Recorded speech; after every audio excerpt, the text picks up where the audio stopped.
Assalamu alaikum students. Today we are going to discuss about plateaus.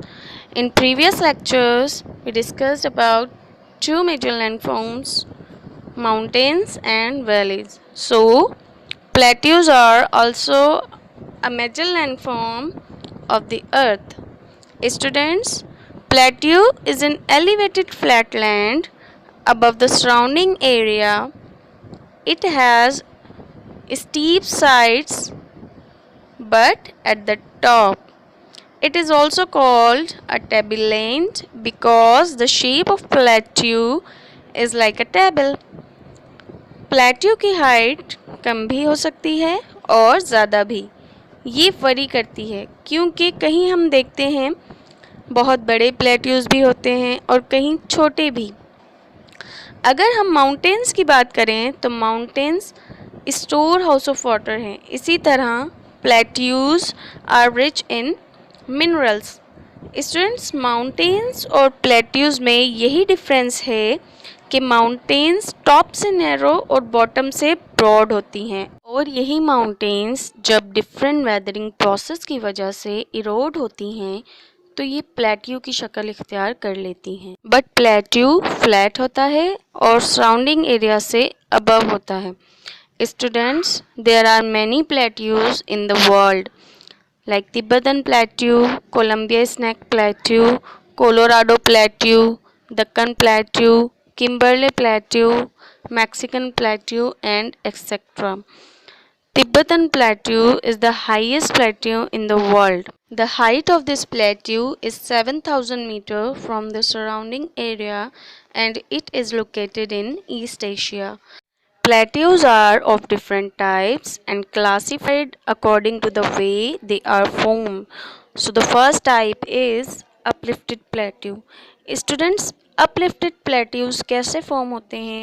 From the movement of tectonic plates of earth crust.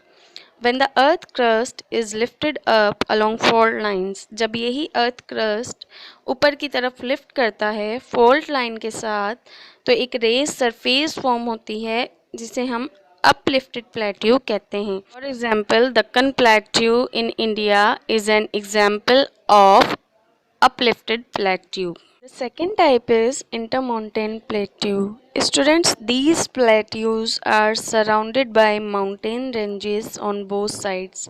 ये दोनों side से mountain ranges के दरमियान होते हैं और they are highest and most extensive plateaus. They are actually formed along with fold mountains. Fold mountains हम पढ़ चुके हैं कि क्या होती हैं.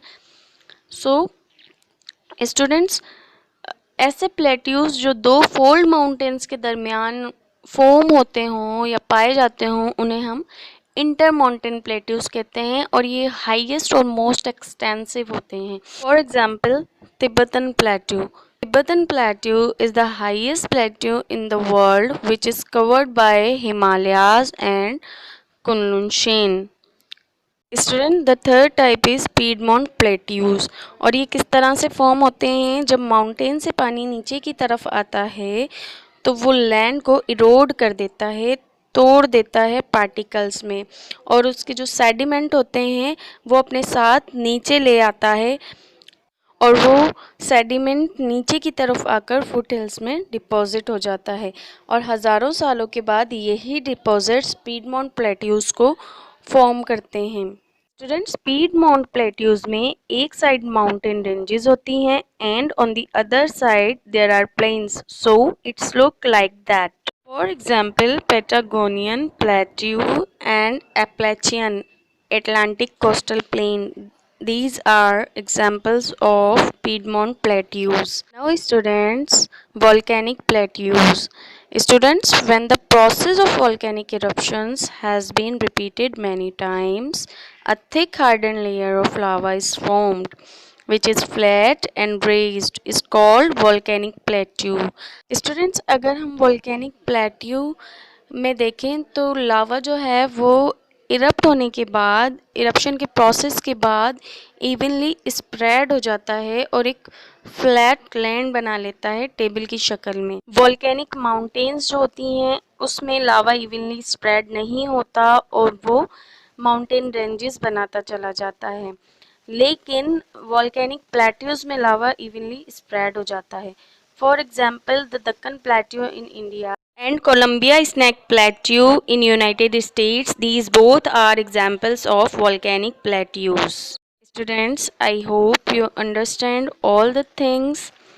Now read page number 13. Listen the video and do your assignments. Thank you for watching the video.